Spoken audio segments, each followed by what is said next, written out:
আমার বাবা সমাজে মুখ দেখাতে পারবে না, প্লিজ আমাকে ছেড়ে দেন। আজকে তোকে কেউ বাঁচাতে পারবে না। এই আমাকে ছাড়েন প্লিজ, আমাকে এভাবে কলঙ্কিত করবেন না। কর কর, বেশি করে চিৎকার কর, এতে আনন্দ আরো বেড়ে যায়। আনন্দের জন্য একজনের জীবন নষ্ট করে দেবেন? তোকে তো এখনো মেরে ফেলেনি, আমাকে খুশি কর, দেখবি কিছুই হবে না তোর, কেউ জানতেও পারবে না। উনি আপনাকে ক্ষমা করবেন না, আমাকে ছেড়ে দেন না প্লিজ। চিৎকার করলে ভালো করে কর, না হলে চুপ থাক, আমাকে আমার কাজটা করতে দে। ছাড়েন ছাড়েন বলছি, প্লিজ আমাকে ছাড়েন। রায়ান নেহার বোরখা টেনে হিঁচড়ে খোলার চেষ্টা করছে, আর নেহা চিৎকার করছে যা কারোর কানে গেল না। নেহার দু চোখ বেয়ে পানি পড়ছে, আর রাইহান হিংস্র জানোয়ারের মতো নেহার বোরখা ধরে টানছে। নেহা পাশে থাকা একটা প্লাস্টিকের লাঠির মতো কিছু একটা পেয়ে রাইয়ানের মাথায় বাড়ি দিল। রাইয়ানের যেন কিছুই হলো না। রাইয়ান মাটিতে পড়ে গিয়ে আবার উঠে দাঁড়ালো। নেহা পালানোর চেষ্টা বিফল হলো।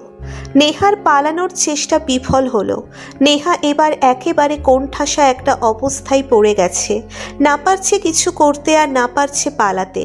যেন আজকে ভাগ্যের কাছে নিজেকে ছেড়ে দিতে হবে। পরিত্যক্ত বাড়ির বাথরুমে ঢুকে দরজা লাগিয়ে দিল নেহা। রাইয়ান কোনো মতে ছুটেও নেহার দরজা আটকানো বন্ধ করতে পারল না। নেহা জানালা দিয়ে তাকিয়ে আছে। বাথরুমের জানালা দিয়ে দূর দূর পর্যন্ত দেখা যাচ্ছে। 5 তলা সমান উচ্চতা, আর জানালাটা খুবই ছোট। পালানোর মতো কোনো উপায় নেই। ওগো সোনা, জানালাটা খোলো, তবে তোমার জামা কাপড় খুলে আমি। আমি খুলবো না দরজা, আমি মরে গেলেও খুলবো না। খুলবে খুলবে সোনা, দরজাটাও খুলবে আর জামা কাপড়ও খুলবে। দাঁড়াও দেখি দরজাটা ভাঙা যায় কিনা। আজকে তোর ভিডিও বানাবো আমি। নেহা ভেতরে বসে বসে রাইয়ানের কথা শুনে ফুঁসছে রাগে, ঘেন্নায় আর কান্নাতে। জানালা দিয়ে তাকিয়ে আছে আকাশের দিকে। এই বিপদ থেকে আমাকে বাঁচাও। এইদিকে রাইয়ান দরজা ধাক্কাচ্ছে। তখন হঠাৎ নেহার চোখ পড়ল মাঠে। এক ছেলে ফুটবল নিয়ে মাঠে প্র্যাকটিস করছে। নেহা ডাকতে লাগলো, ভাইয়া শুনছেন? প্লিজ আমাকে সাহায্য করুন, প্লিজ আমাকে বাঁচান দয়া করে। মাঠে থাকা ছেলেটা আওয়াজটা শুনতে পেল, কিন্তু বুঝতে পারল না কোথা থেকে আসছে আওয়াজটা। কারণ পাশে 2টা নতুন ফাঁকা বাড়ি, আর এখানে এই ভাঙা 6তলা বিল্ডিং। ছেলেটা কোথা থেকে আওয়াজ আসছে তার উৎসটা খুঁজে পাচ্ছে না। কিরে, তোর কোন ভাইকে ডাকছিস? কেউ আসবে না, এখানে কেউ আসে না। এর থেকে ভালো আমার সাথে একটু সহযোগিতা কর, তুইও মজা পাবি আর আমিও। তুই স্বপ্ন দেখ, আমি প্রয়োজনে এখানে দেহ ত্যাগ করব, তবুও তোকে কিছু করতে দেব না। তুই মরে গেলে বেঁচে যাবি, এটা তোর ভুল ধারণা। মৃত মানুষের সাথেও অনেক কিছু করা যায়। তুই কি আসলেও মানুষ? তোকে কি মানুষ জন্ম দেয়নি? জঙ্গলের পশু পাখিও তো তোর চাইতে ভালো। আমি খারাপের চাইতেও একটু বেশি খারাপ। তো যদি কোনো খারাপ জায়গা থাকে সেখানে নিক্ষেপ করে। সুন্দরী, তোমার জন্যেও যে কোনো জায়গায় যেতে পারি। নেহার ডাক শুনে ছেলেটা এবার লক্ষ্য করলো নেহা জানালা দিয়ে হাত বের করে ইশারা দিচ্ছে। ছেলেটা ফুটবল রেখে দৌড় দিল একটা। এদিকে রাইয়ান দরজা ভেঙে ফেলেছে প্রায়। নেহা ভেতর থেকে দরজাটাকে ধাক্কা দিয়ে রেখেছে। এবার জোরে একটা ধাক্কা দিল রাইয়ান, দরজাটা ভেঙে গেল। নেহাকে টেনে হিঁচড়ে ভেতর থেকে বের করলো রাইয়ান, আর আলোযুক্ত একটা জায়গায় নিচে মাটিতে ছুঁড়ে মারল। জানোয়ারের মতো টেনে বোরখা ছিঁড়ে ফেলল, আর সালোয়ার কামিজে হাত দিতে গেল। ঠিক তখনই পেছন থেকে কেউ লাথি দিল রাইয়ানকে। রাইয়ান ছিটকে গিয়ে দেওয়ালের সাথে ধাক্কা খেল। কুত্তার বাচ্চা, তুই কি মানুষ? এইভাবে একটা মেয়ের সাথে এইভাবে? ছি! কে রে তুই? এই নেহা, তোর বয়ফ্রেন্ড নাকি ও? আমি তোর বাপ লাগি শালা? এটা বলেই সাব্বির রাইয়ানের মুখে চোখে খুশি মারতে লাগলো। রাইয়ানের নাক মুখ দিয়ে গড়গড় করে রক্ত পড়তে লাগলো। একেবারে আধমরা বানিয়ে ফেললো পিটিয়ে। ওকে ছেড়ে দিন ভাইয়া, মরে যাবে ও। ওর জন্যে মায়া দেখাচ্ছেন আপনি? ওর মতো একটা জানোয়ারের জন্যে? কি সোনা, আমার জন্যে মায়া লাগছে? তোকে কথা বলছে? বলেছি আমি চুপচাপ পড়ে থাক। মায়া দেখাচ্ছি না ভাইয়া, ওর মতো জানোয়ার মেরে হাত নোংরা করবেন না, ওকে আইনের হাতে তুলে দেন। ওরে আইনের হাতে তুলে না দিয়ে ওর মেশিন কেটে দিলে ভালো হবে। না থাকবে বাঁশ, না বাজবে বাঁশি। এই, একদম আমার কিছু কাটার চেষ্টা করবি না। কি বললি? শুনলাম না।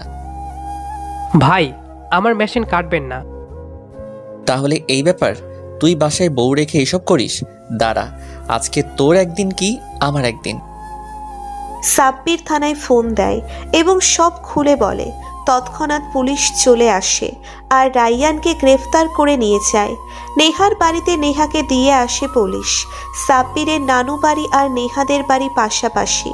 নেহাদের বাড়িতে সারা এলাকা খবর হয়ে গেছে যে তোকে ধর্ষণ করেছে। আম্মু, আমার সাথে তো কিছু হয়নি, তো ধর্ষিত হলাম কখন আমি? সবে কানাকানি করছে রে মা। মানুষ অনেক খারাপ একটা খবর পেলে সেটা বাড়িয়ে না বললে পেটের ভাত হজম হয় না। এইভাবে বলো না মা, আমার কি দোষ বলো? ওই ছেলে তখন আমাকে না বাঁচালে আমাকে হয়তো আর দেখতেই পেতে না। ছেলেটাকে আল্লাহ বাঁচিয়ে রাখুক, দোয়া করি।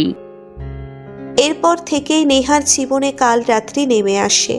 বাইরে গেলে লোকজন কানা ঘোষা করে, নেহার দিকে শকুনের মতো তাকিয়ে থাকে আর হাসাহাসি করে। নেহার সাথে এক আর্মি ছেলে বিয়ে ঠিক করা ছিল, সেই ছেলে বিয়ে ভেঙে দেয়। এসব শুনে নেহা ডিপ্রেশনে চলে যায় আর কলেজে যাওয়া বন্ধ করে দেয়। কিছুদিন পর এক রাতে ব্রিজের পাশ দিয়ে বাইক নিয়ে যাচ্ছিল সাব্বির। তখনই দেখতে পেল একটা মেয়ে ব্রিজের রেলিংয়ের উপর দাঁড়িয়ে আছে, ঝাঁপ দেওয়ার জন্য প্রস্তুত।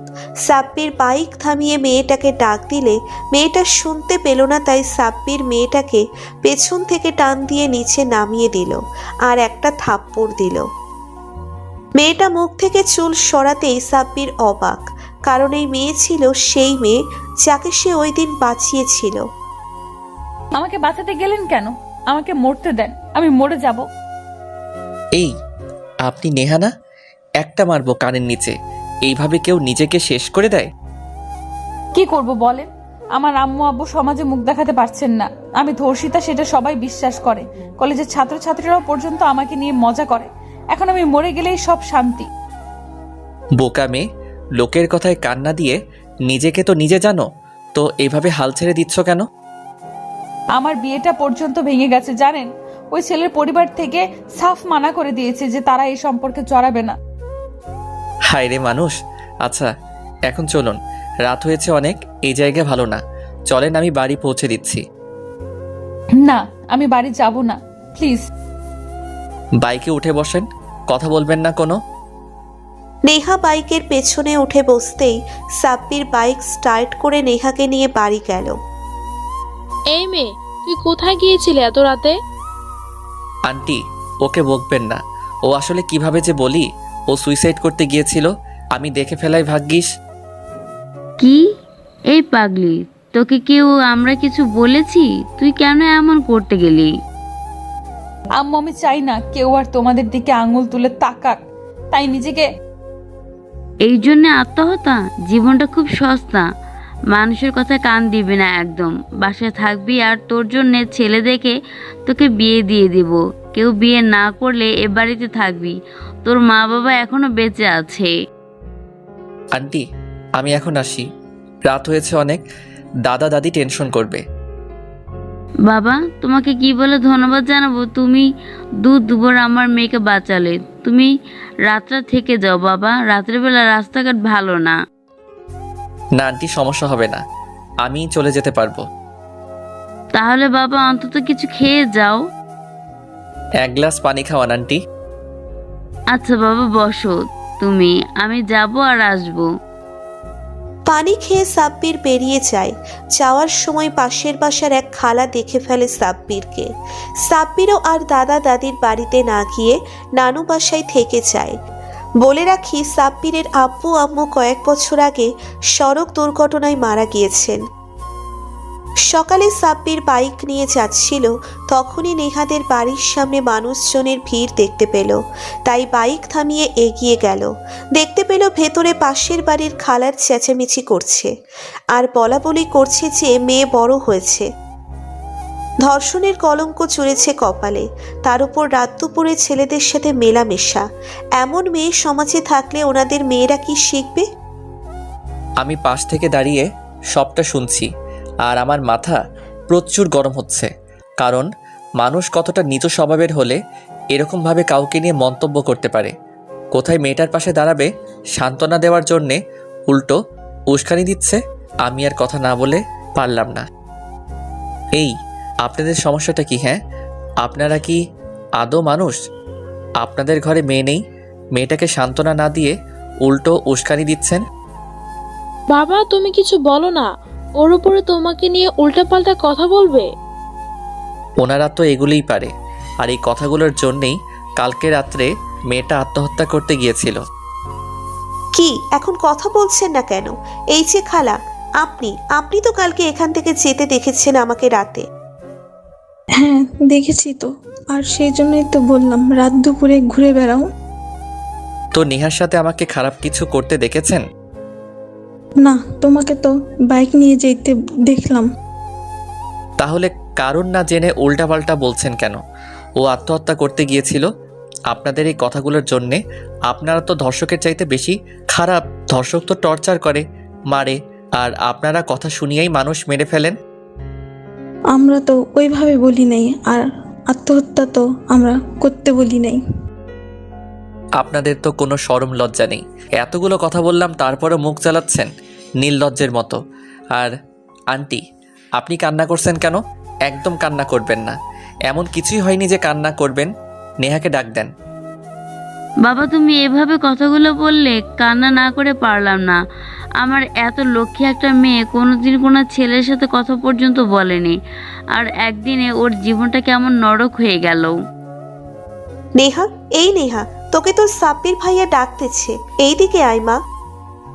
আসসালামু আলাইকুম ভাইয়া, কেমন আছেন? ওয়ালাইকুম আসসালাম, আমি ভালো আছি। নেহা, তুমি আমায় বিয়ে করবে? বাবা এগুলো কি বলছো? আন্টি, আপনার সাথে পরে কথা বলছি। কি হলো নেহা, চুপ করে আছো কেন বলো? আমার মতো একটা মেয়েকে আপনি বিয়ে করবেন? কেন, তুমি কোন দিক দিয়ে খারাপ? আর কথাটা বলা দরকার যে তোমার ধর্ষণ বা ওসব কিছুই হয়নি, আর যদিও বা হতো তবু আমার একই কথা থাকতো। যদি আপনার মতো স্বামী পাই তাহলে আল্লাহর কাছে লাখো কোটি শুকরিয়া। তবে আম্মু তুমি? বাবা তুমি আমার মেয়েকে বিয়ে করবে? এর থেকে বড় সৌভাগ্য আর কি হতে পারে? তোমার মতন জামাই কে না চায়? আন্টি, এটা আমার ভাগ্য যে নেহার মতো বউ পাবো। ওর মতো মেয়ে হয় না। আর ওর কি খারাপ চেহারা? ব্যবহার কোন দিক দিয়ে খারাপ? ও কেউ খারাপ বললেই খারাপ হয়ে গেল? বাবা আমাদের কোনো আপত্তি নেই, তুমি যখন চাও বিয়ে করতে পারো। এক্ষুনি, এই মুহূর্তে। কিন্তু বাবা কোনো রকম আয়োজন ছাড়া? আয়োজন তো লোক দেখানো, আর এদের মতো লোকদের দেখে কি হবে? এরা ভালোকে খারাপ আর খারাপকে ভালো বলে চালিয়ে দেয়। আচ্ছা বাবা তুমি তোমার তরফ থেকে কাউকে ডেকে আনো, আমি আয়োজন করছি। আপনি সত্যি আমাকে বিয়ে করবেন? কেন, আমাকে পছন্দ হচ্ছে না? না হলে আর কি আমি চলে যাই? আরে না, আমি ওইভাবে বলিনি। আপনি খুব ভালো। বাবা তুমি ভেতরে এসো, বসো। বাইরে এদের সাথে মুখ লেগে লাভ নেই। কিছুক্ষণ বাদে সাব্বিরের দাদা দাদি আর নানা নানি সবাই এলো। সাব্বির ওদেরকে বুঝিয়ে বলল। সবার ইচ্ছেতেই বিয়েটা সম্পন্ন হলো। সমাজের চোখে ধর্ষিতা এক মেয়ে বউ হলো সাব্বিরের। বাসর রাতে সাব্বির ঘরে ঢুকতেই নেহা সাব্বিরকে সালাম করলো, আর সাব্বির নেহাকে দোহাতে তুলে নিয়ে খাটে বসালো। আপনার কাছে আমি সারা জীবন ঋণী হয়ে থাকবো সাব্বির। আরে পাগলি মেয়ে, ঋণের কি আছে? আপনি আমাকে এত বড় সম্মান দিলেন। পাগলি একটা, এদিকে আসো। নেহা কিছুটা এগিয়ে গেল।